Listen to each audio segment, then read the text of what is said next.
Pichincha Universal, generando noticias. Muchas gracias y un saludo también a las personas que nos escuchan. Y sí, como dices en la primera lectura y sobre el primer dibujo que lo acabas de ver, es la representación pues de una época de mi vida, ¿no? Ese dibujo en que, como dices, pues pertenecía a se podría decir a los primeros punkis de aquí, ¿no? De la ciudad de Quito. ¿Ya? Entonces, cuando fui detenido en el año 2003, yo tenía 24 años. Fui detenido por tráfico internacional de cocaína, pero fue el resultado ya de haber arrastrado una vida muy conflictiva, de haber vivido, bueno, pues lo que es las calles y estar detenido en algunas veces, en varias ocasiones, pero esta vez pues ya fue como quien dice, ya la cosa seria, la grande, ¿no? Por tráfico, entonces ya la vi complicado. Y como empiezo relatando el libro, pues es desde el primer día de pasar en el calabozo de antinarcóticos, donde empiezo a relatar esta historia. Y esta fue una historia que tuvo un afán de catarsis, de desahogo, de sanación. ¿De qué?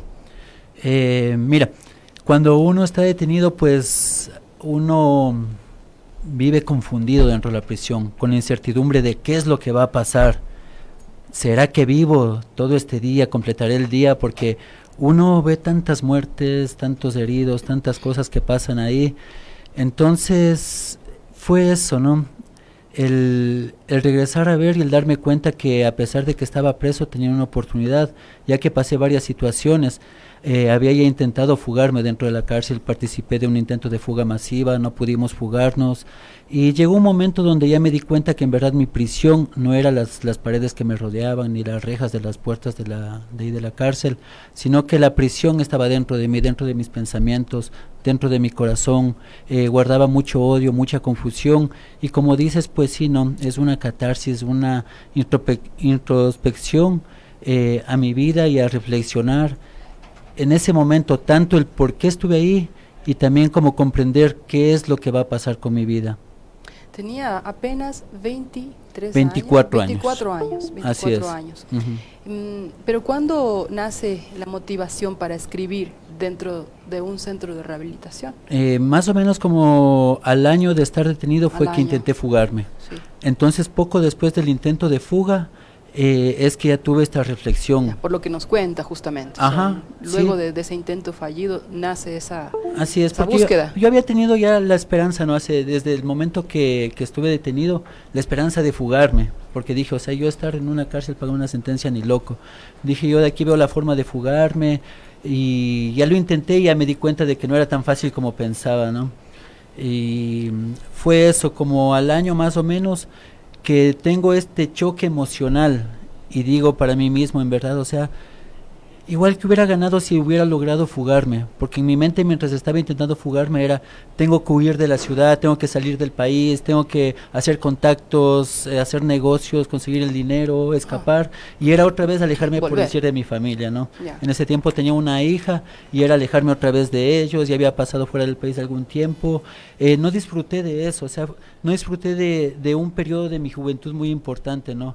Y ya sentí que si es que era por la fuga, pues iba a volver a lo mismo. Entonces ahí llega una noche donde con lágrimas, a pesar de lo que estábamos ahí dentro de la celda, compartiendo pues el espacio en una celda mediana con unas 50 o 60 personas, no me importó nada y comencé a llorar, a desahogarme y a gritar al cielo diciendo que necesito una oportunidad, que necesito alguna señal para ver qué mismo voy a hacer con mi vida. Yo creo que esa fue la parte más importante en esto, ¿no? El darme yo el espacio para reflexionar y para pedir ayuda. Hay unas palabras acá que también generan la empatía de lo que ocurre ahí adentro, ¿verdad? Que lo pueden relatar muchísimos como un infierno. Así es. No salía aún de mi asombro cuando algo totalmente inesperado ocurrió. Levantó lentamente el puñal de cristal al mismo tiempo que me indicaba su otra mano con la palma hacia arriba. Su brazo izquierdo quedó descubierto hasta la altura del lado interno del codo, de tal manera que pude ver la similitud de las venas de su antebrazo con las mías. Estas escenas, ¿cuán reiterativas eran? La parte que acabas de leer es la parte de un sueño, ¿no? donde, bueno, pues todo involucra también con la sangre, con el mundo que uno ha vivido.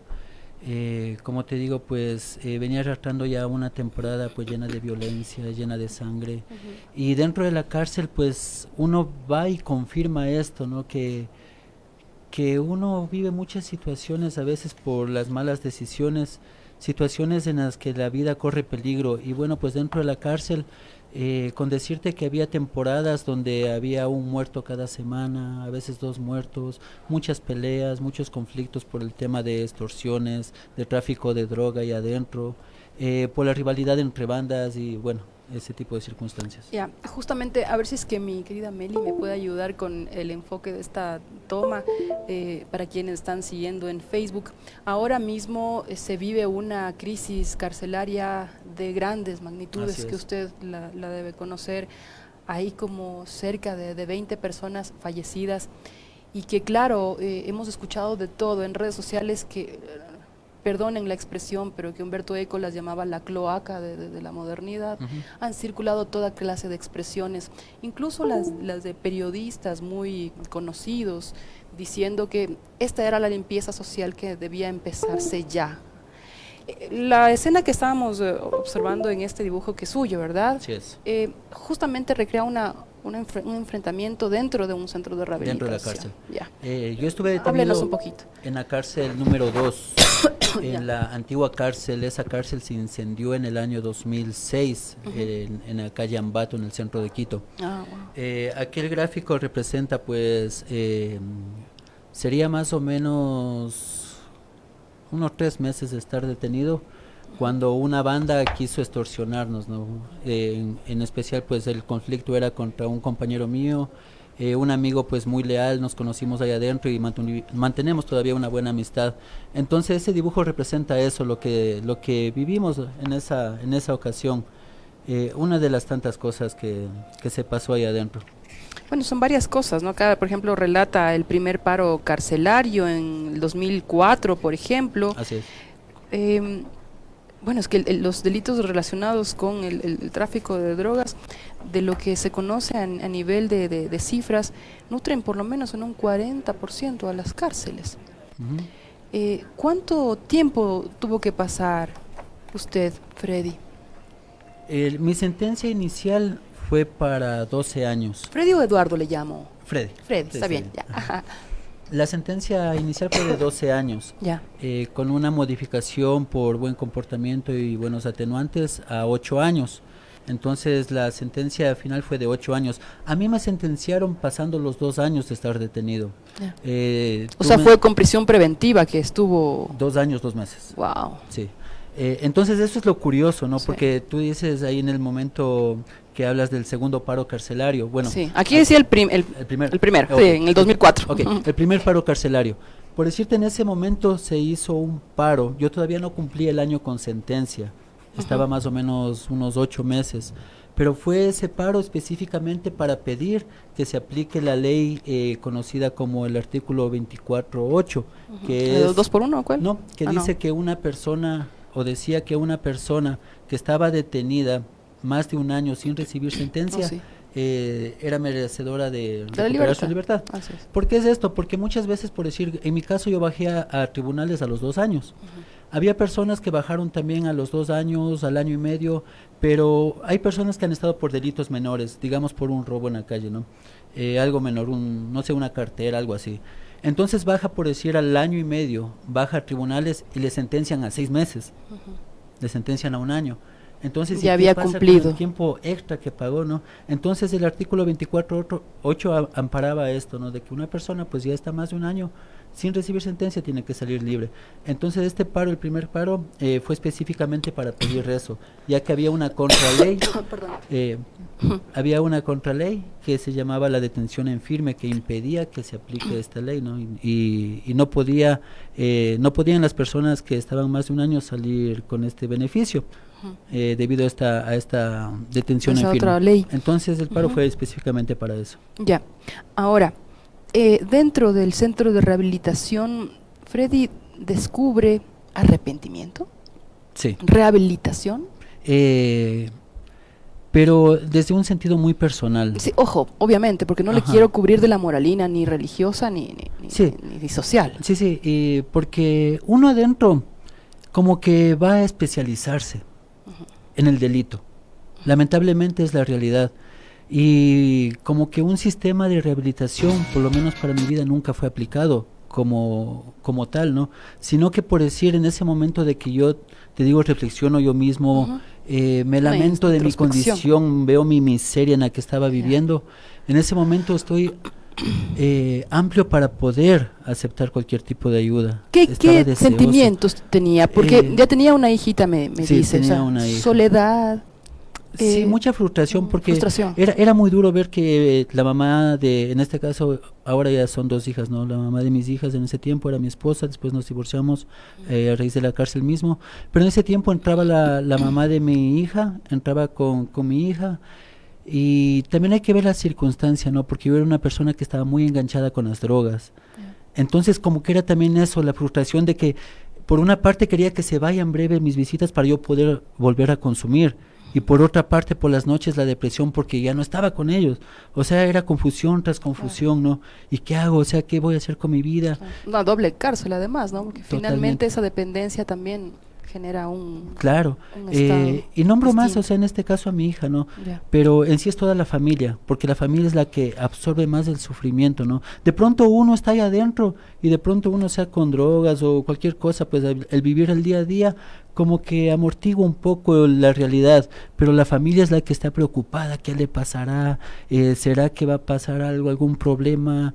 Y están con esa expectativa. Entonces también para uno eso también es un peso, ¿no? Decir, chuta, o sea, tanta preocupación que traigo, mi vida no tiene sentido, ese tipo de pensamientos. Y la madre, padre. Claro, mi papá, mi mamá, mi abuela. Recuerdo, por decir, ¿no? En esos días a veces había paro de transportes, por decir, Ajá.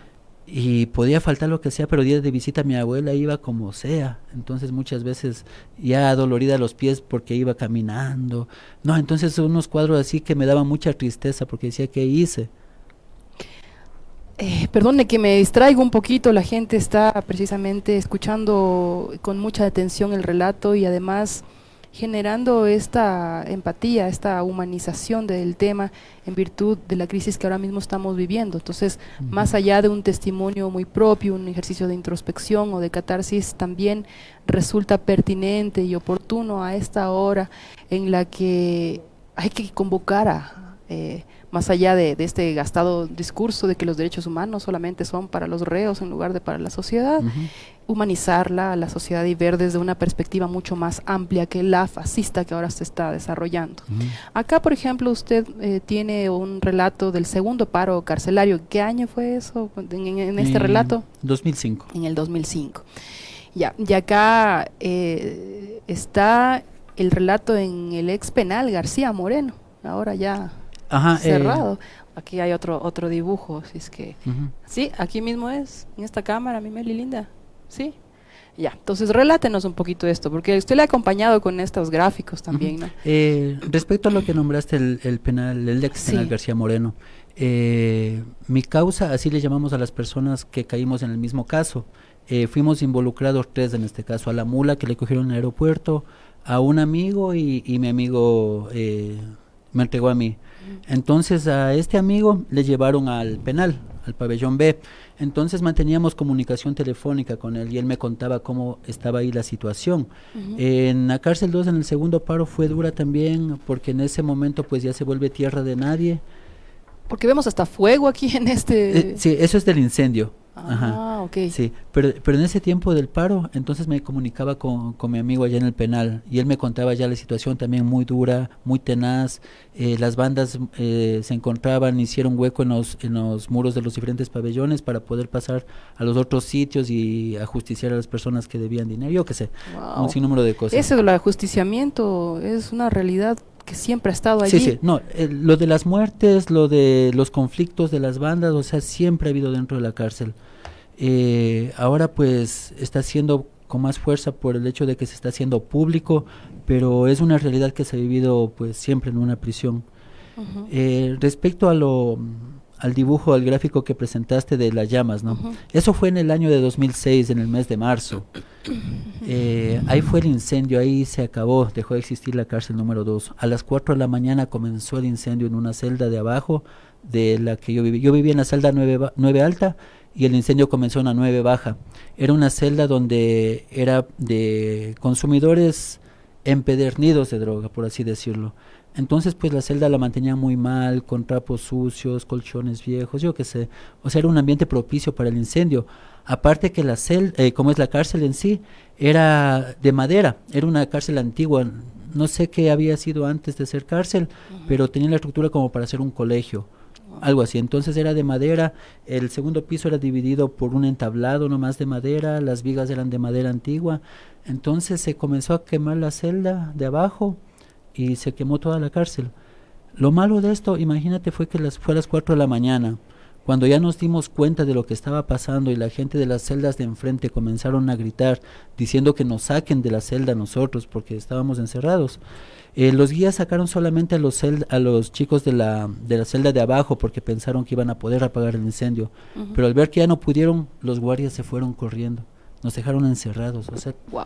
fue una cosa increíble que yo me envolví una cobija alrededor del cuello para poder respirar, me senté al lado de la puerta y comencé a orar, a despedirme de este mundo, porque ya no había salida. Ahí el milagro. Alguien, no sé si le quitó la llave a los guías, o algún guía pues se compadeció y le tiró la llave, pero era un chico de los de abajo.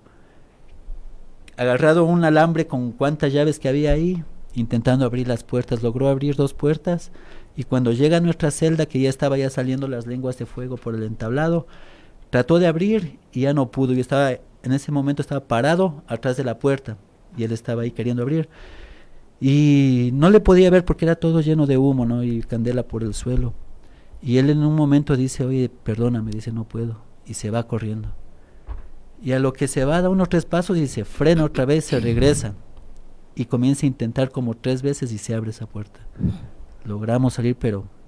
¿Y la puerta era de hierro? de rejas de hierro grueso. Porque Sí, eso debe estar no pudimos tumbarle. absolutamente caliente. No, no? como para calentarse no todavía. Ya. Pero ya estaba o sea, la gente ya se tiró al suelo a toser, ya estábamos con Ah. asfixia. Con el humo. Y que- sí, las llamas ya comenzaron a salir. Entonces, la verdad ya no tuvimos esperanza de salir, pero mira. ¿Cómo vio usted este antagonismo, inocencia, culpabilidad, pena, ¿En qué? rehabilitación? Este juego de palabras dentro de la cárcel. O sea, vio inocentes, vio culpables, Ujú. vio arrepentidos, quienes resarcían sus penas, quienes aprendieron de la rehabilitación, quienes se rehabilitaron y quienes no. O sea, un Ujú. poquito una reflexión en ese sentido. La cárcel, como yo digo, no. Al igual que las drogas, es para todo público. No es solamente para el pobre, ni para el rico, ni para el negro, ni para el blanco, es para todos. Pero ¿hay más ricos o más pobres? Más pobres. Más pobres. Pero es una variedad, una diversidad, encerrados en un solo sitio. No hay clasificación de delitos. Estamos ahí, el que estuvo por tráfico, el asaltante de bancos, el asesino, el violador. Está también el que inocentemente firmó algún papel sin darse cuenta de que en algo le estaba metiendo. Está una persona que de pronto estuvo en un sitio y le inculparon de algo. Es decir, habíamos culpables y también habían inocentes. Había de edades desde los 18 años hasta los 80 años. Como te digo, pues una diversidad increíble, ¿no? Y en la pregunta que dice sobre la rehabilitación, las oportunidades, pues muy escasas.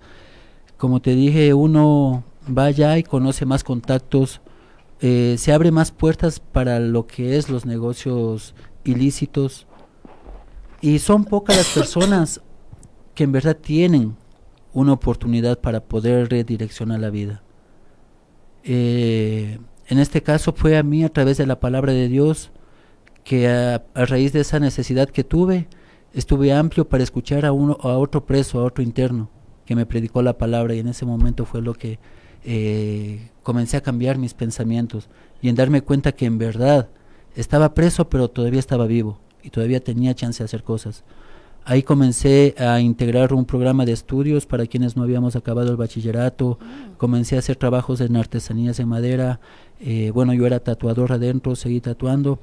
Pero desde ahí nació la inquietud y dije, no, pues, o sea, algo hay para mi vida aquí. Porque ya me había librado de muchas, ¿no?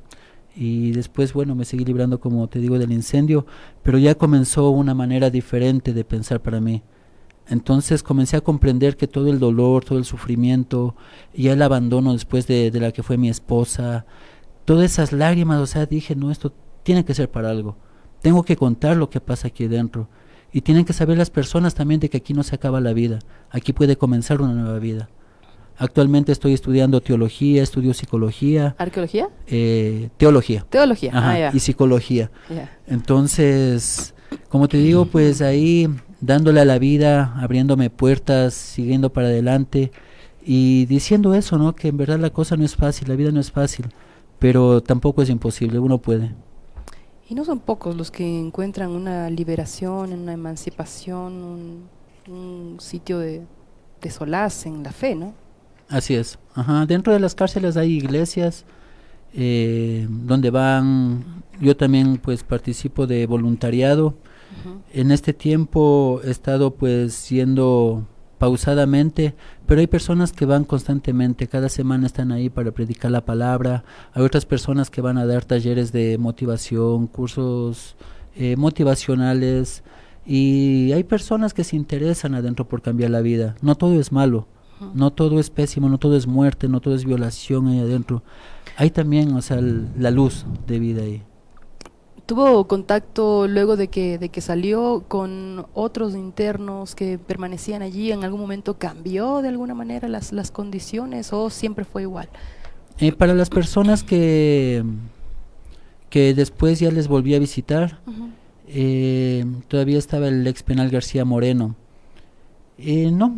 Todavía mientras yo iba a visitarles en el ex penal no cambiaba su situación, ¿no? O sea, es lo mismo. La misma situación de dentro de la cárcel, el tratar de sobrevivir a través del tráfico de droga o el estar debiendo dinero, el tratar de refugiarse en la marihuana, etcétera, y pocas personas que sí tomaron una decisión, que sí cambiaron y dijeron, bueno, pues, o sea, si crees que vale la pena, pues me voy a atrever a dar ese paso, ¿no? Y gracias a Dios, Dios ha puesto personas en mi frente que me ha dado la oportunidad de poder compartirles el mensaje y de ver cómo ellos han cambiado su vida también. Eso me ha dado bastante satisfacción. También de ver personas que éramos amigos, que nos conocimos dentro de la cárcel y que ya nos hemos topado afuera. Algunos pues están ya en un trabajo derecho, están bien con sus vidas, pero otros han recaído, han vuelto a caer detenidos y a vivir esa realidad. ¿Usted no volvió a algún centro de A rehabilitación? visitar nomás. Solo a visitar. Sí, ya desde esa vez ya, gracias a Dios, pues no. He esquivado muchas acechanzas, muchas trampas, porque claro, pues uno cuando sale se topa con la realidad. Estuve 5 años y medio. Entonces salgo y me topo con un mundo nuevo donde las cosas no son fáciles, donde las cosas ya no depende pues del tráfico, del asalto, de ese tipo de cosas, sino que ya hay una vida para pelearla, ¿no? Ya. Entonces pues también me tocó duro porque uno sale, no tiene papeles, no tiene documentos legales para poder conseguir un trabajo. Claro, y se estigmatiza además, es que tiene un pasado judicial. Totalmente, uno pues ya trataba de conseguir un empleo y decía, bueno, tiene cuenta en el banco para, es un requisito para poder, y no, porque yo tenía que pagar una deuda que era exorbitante y no podía cancelar esa deuda. Y fue muy duro entonces. Sí, entonces es muy duro, ¿no? A veces es muy fácil recaer. Yo creo que sí, porque llega un punto de quiebre. Ya te cuento esta parte, ¿no? Pero quiero ir a esto. Sí, por favor. Comencé a vender artesanías en la calle, ¿no? De los trabajos que aprendí a hacer adentro, me puse un taller y comencé a hacer unos cuadros decorativos y salí a vender en X sitio de aquí de la ciudad. Y bueno, pues defendiéndome con las ventas más o menos, pero ahí está la otra, pues que uno no está como legal para vender tampoco en la calle. Entonces a veces los policías, metropolitanos, pues queriendo quitarme el material, o sea, y a veces con lágrimas en los ojos, no regresar a la casa, ay chuta, pero Dios, o sea, ¿qué pasa? Ya, pero la confiscación no es permitida, ¿no? Y pasaba. Pasaba porque no les dejaba, pues por ellos se llevan, van con camioneta a querer quitar, pues. Claro. No, pues. Aquí tengo una referencia bonita de un lector de este libro, Juan Carlos Basantes Gudillo. ¿Quién es él? Él era, verás, te cuento, él era una persona que vivía en mi mismo barrio, pero era de un bando contrario. Éramos enemigos con él. Cuando yo salí libre, alguien le había comentado que yo estaba yendo a una iglesia y él pidió que le lleven para ver si es cierto. Quería ver si es cierto que yo estaba en una iglesia, y cuando voy, saludamos, nos dimos un abrazo y le invité a que vaya, y él ahora es líder del grupo de jóvenes de esa iglesia con su esposa. Y bueno, pues él fue uno de los primeros lectores de esta obra, que se enamoró mucho, le impactó. Y dice lo siguiente: el libro A la mesa de los príncipes me ha dejado sin palabras. La verdad describe el mundo y la vida de varios jóvenes que, al no contar con el amor de sus padres, optan por el mundo y la vida aparentemente fácil. Es un testimonio que puede cambiar vidas y restaurarlas, gracias a la constancia y al apoyo que encontró, en este caso, en un siervo de Dios. Lo relata como tal. ¿Dónde se puede conseguir este libro para quienes quieren acceder a este testimonio lleno de tanta, emotividad e incluso recreación de los momentos más complicados en dibujos suyos, que supongo fueron hechos en momentos en los que estaba adentro? Estos dibujos ya los hice afuera. Los tenía súper frescos en la mente, porque tienen detalles. No, pues eso está, imagínate. Se queda grabado. Claro, totalmente. Okay. El libro comencé a escribir un poco antes de salir libre. Yo salí a finales de 2008, entonces más o menos a comienzos de 2008 comencé a escribirle en la cárcel de Ibarra, que fui trasladado a la última cárcel en la que estuve. Y bueno, salí, como tú dices, pues he tenido la suerte de tener una memoria un poco fresca para eso, y entonces valió la pena recordar y plasmarle tanto en dibujos como en letras, ¿no?